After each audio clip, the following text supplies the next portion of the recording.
এটা আগে বুঝতে হবে, পরে লিখবা, আগে লেখার দরকার নেই, এটা বারবার আসবে, ঠিক আছে? সো দেখো এই অঙ্কটা ফার্স্টে আসছে বইপত্র পরীক্ষায়, তারপরে আসছে দিয়ে হইছে 22 সালে, এরপরে দেখো তোমরা একটু বোর্ডে দিয়ে দিবে। সো এটা এখন বোর্ডের জন্যই ধরো প্র্যাকটিস করতে হবে। আচ্ছা শুরু করি। তোমাকে বলছে যে এই ম্যাট্রিক্সটার সাথে এই ম্যাট্রিক্সটাকে গুণ দিয়ে রেজাল্ট হিসেবে এটা পাওয়া গেছে, তাহলে এখন যেটাকে গুণ দেওয়া হয়েছে সেটা বের করতে বলছে। তো তাহলে আমাদের কমন সেন্স কি বলে, নিশ্চয়ই এই ম্যাট্রিক্সটাকে দিয়ে এটা ভাগ করে দিলে হয়ে যাবে, কিন্তু ম্যাট্রিক্সের ভাগ নাই, ঠিক আছে, হয় না। তো আমাদেরকে তাহলে এখানে যেটা করতে হবে যে বানায় বানায় দিতে হবে, দেখি কিভাবে হয়। বলো ফার্স্ট এই যে এই ম্যাট্রিক্সটা দেয়া আছে এটার অর্ডার কত, কয়টা আছে বলা, তিনটা রো, 3/1 3/1। আর এই যে রেজাল্ট আসছে রেজাল্টের অর্ডার কত, 3/3। এখন আমরা এর অর্ডার কত সেটা জানি না, বাট এই যে এই দুইটা রাস্তা যে এই দুইটা থেকে এর অর্ডারটা বোঝা যায় কিভাবে। এর অর্ডার যদি আমরা বক্স ধরে নিই তাহলে বলো তো এটা কত হবে। এটা যেহেতু 1 আছে, 1 হওয়ার শর্ত হিসেবে এটা 1 হবে, কনফার্ম, ঠিক আছে। এই যে এই দুইটা মিলে যায়, আর 3 এই যে এই প্রথম 3 আসছে এখানে, এই 3টা চলে গেছে এখানে, আর এই 3টা আসবে কোথা থেকে, এখান থেকে, বুঝছো। তাহলে আমরা এই লাইনটিকে এভাবে লিখে বলতে পারি যে এর অর্ডার হলো অর্ডার অফ এ ইজ 1/3, ঠিক আছে। 1/3 মানে কি, একটা রো তিনটা কলাম, ঠিক আছে। সো তাহলে এখন ধরি এ সমান একটা রো তিনটা কলাম এরকম করে এবিসিডি ডায়াগ্রামটা ধরতে পারবে, ঠিক আছে, ধরলাম। তাহলে এখন আমরা বলতে পারি যে সুতরাং 4 1 3 এর সাথে যদি আমি এখন এই ম্যাট্রিক্সটাকে মাল্টিপ্লাই করি তাহলে কি হবে। এই কোনটা দেখো তোমরা সবাই 3/3 গুণ শিখছো, কিন্তু এই 1 এর গুণে আটকায় যাবে। যদি পারবে এটা কেমনে পাবে বলতে পারবা।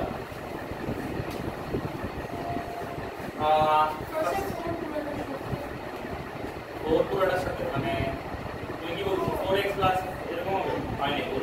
দেখো এখানে অর্ডার হচ্ছে গিয়ে 3/1 1/3, লাস্টে কোন সংখ্যা আছে 3, তাহলে 3 বার প্রথম ম্যাট্রিক্সটাকে লিখি, এটা বেটার হবে।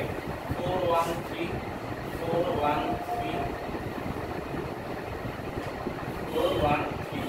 মানুষ কি করে মাঝখানে যোগ দেয়, এখানে যোগ দেওয়ার কিছু না, কারণ এটা নিজে ইন্ডিভিজুয়াল একটা ম্যাট্রিক্স। তারপরে সেকেন্ড ম্যাট্রিক্সের প্রথম কলাম কি আছে, x, এটা একটা কলাম, এটা একটা কলাম, এটা একটা কলাম, আর এখানে তিনটা রো, এই একটা এই একটা এই একটা, সব একটা এক এক করে তো ডাটা, এইজন্য এটা আবার একটু লাইট, এটা সবচেয়ে সোজা। এখানে এই x টা আসবে হচ্ছে কি প্রথম কলাম, প্রথম ম্যাট্রিক্সের সাথে আসবে, তাহলে এখানে হবে 4x 1x 3x। দ্বিতীয় কলাম হচ্ছে y, এটা দ্বিতীয় ম্যাট্রিক্সে আসবে, তৃতীয় কলাম হচ্ছে কি z, এটা আসবে তৃতীয় ম্যাট্রিক্স।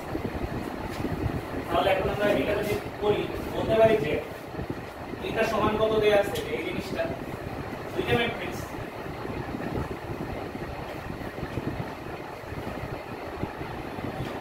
কখন সমান, দুইটা ম্যাট্রিক্স তখনই সমান হয় যখন তাদের প্রত্যেকটা এন্ট্রি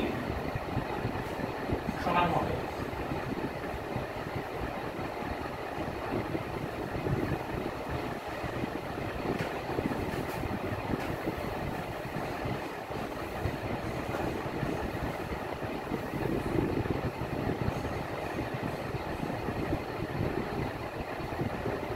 এখন বলো যে এই দুইটা ম্যাট্রিক্স তখনই ইকুয়াল হবে যখন তাদের প্রত্যেকটা এন্ট্রি ইন্ডিভিজুয়ালি ইকুয়াল হবে। সো কোন রো বা কোন কলাম নিয়ে কাজ করলে বেস্ট হবে, যদি দেখো সেকেন্ড রো নিয়ে কাজ করি তাহলে সবচেয়ে ভালো, ইজি, কারণ এখানে ডিরেক্টলি x y z দেওয়া আছে। তাহলে আমরা বলতে পারি যে x সমান কম্পেয়ার করে লিখবা, যে তুলনা করে পাই, by comparing this to matrix we get x সমান -1 y সমান 2 এবং z সমান 1। এখন এরকম না যে তুমি এই কলাম বা এই রো ধরলে হইতো না, দেখো 4x সমান -4 x সমান -1 ই আসবে, 4y সমান 8 x সমান 2 ই আসবে, সব সময় এটাই আসবে। সুতরাং এই ম্যাট্রিক্সটা তাহলে কি হবে, এই ম্যাট্রিক্সটা হবে হচ্ছে কি -1 2 1, এটাই आंसर লস। এটা নাই। এই সালে যখন প্রথম বোর্ডে আসছে তখন সবাই ভাবছে যে ও মাই গড এটা কি, বাট এটা অ্যাকচুয়ালি ভেরি ইজি একটা প্রবলেম ছিল, পরবর্তীতে চিন্তা করে সবাই পারছে। এটা কিভাবে করে, দেখো a সমান aij 3/3, তার মানে কি এটা একটা 3/3 অর্ডারের ম্যাট্রিক্স, যেটা aij মানে প্রত্যেকটা ইউনিট ভ্যালু বের করার জন্য কত হবে, এটার সাথে আরো কিছু অ্যাড করতে পারতো, যে ধরো 3a square plus 2a plus i এটা কত হবে, এরকম কিছু দিলে বাকিটুকু পারা যাবে। আগে ম্যাট্রিক্স লেখা এখান থেকে বের করার সিস্টেমটা দেখতে হবে। তো ai যে যদি 3/3 হয় তাহলে আমরা এখানে 3/3 অর্ডারের ম্যাট্রিক্সটা কি রকম হবে সেটা একটু লিখব। 3/3 তো মানে 3/3 অর্ডারের ম্যাট্রিক্সটা হয় এরকম 1 1 1 2 1 3 2 1 2 2 2 3 3 1 3 2 3 3 এরকমই তো হয় 3/3 অর্ডারের ম্যাট্রিক্সটা দেখো। এখন দেখো এখানে এই ij এটাকে আমরা কি করছি 1 1 1 2 1 3 মানে পুরোটা তোলার পরে জিনিসটা এমন আসছে। এখন এই 1 1 যদি বলি তার মানে i এর মানও 1 j এর মানও 1, যদি 1 2 বলি i এর মান 1 j এর মান 2, 1 3 বলা মানে হচ্ছে i এর মান 1 j এর মান 3 এরকম আর, ঠিক আছে। সো এটা আমরা লিখলাম। এখন লিখি যে দেয়া আছে গিভেন aij সমান 2i - j, সুতরাং a11 সমান a11 মানে i এর মান 1 j এর মান 1। তাহলে আমরা এই ইকুয়েশনটা যদি ইউজ করি তাহলে জিনিসটা আসবে 2 * 1 - 1 সমান কত আসবে, এই সুবিধা a12 সমান বের করো, a13 সমান বের করো, পরে 21 সমান কত হবে, 2 সমান কত হবে, 3 সমান কত হবে, 3 1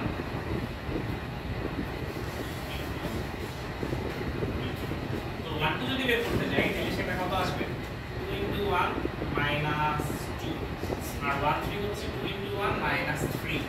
2 1 যদি করি i এর মান 2 j এর মান 1, 2 * 2 - 1, 2 * 2 - 2, 2 * 2 - 3, 2 * 3 - 1, 2 * 3 - 2, 2 * 3 - 3। সো এখান থেকে ক্যালকুলেট করলে রেজাল্টগুলো কত কত আসবে, প্রথমটায় আসবে 1 0 - 1 3 2 1 5 4 3। সুতরাং এই ম্যাট্রিক্সটা দেখলে কি দাঁড়াবে,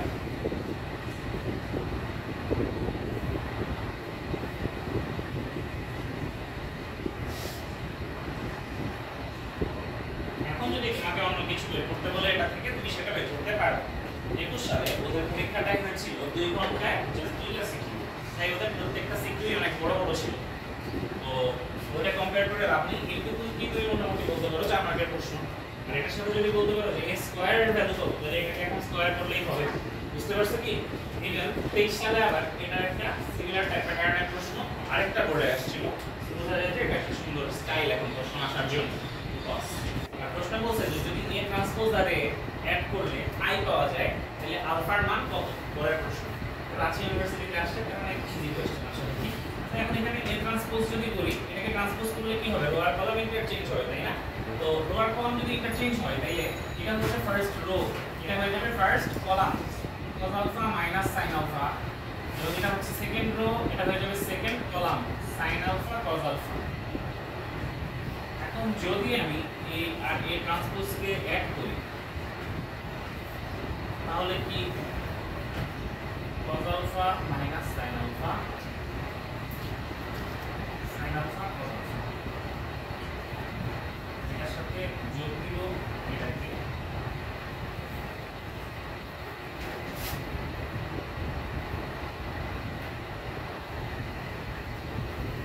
যোগ দিলে এটা আর এটা যোগ হবে, তাহলে cos আলফা মিলে হবে 2 cos alpha, minus sine plus sine মিলে হবে 0, সাইন আর মাইনাস সাইন মিলে হবে 0, cos আর cos মিলে হবে 2 cos। এত সমান বলে দিছে কি i, iটা কি রকম, এখানে যেহেতু 2/2 অর্ডার সুতরাং এই i এর অর্ডার হবে 2/2, 2/2 অর্ডার যদি হয় তাহলে এখানে 1001 এটা হবে, বুঝেছো?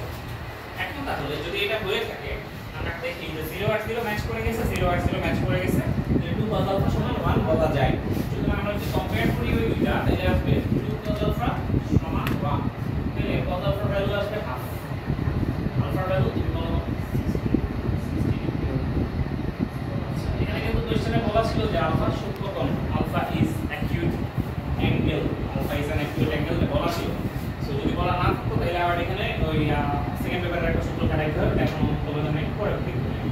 ওকে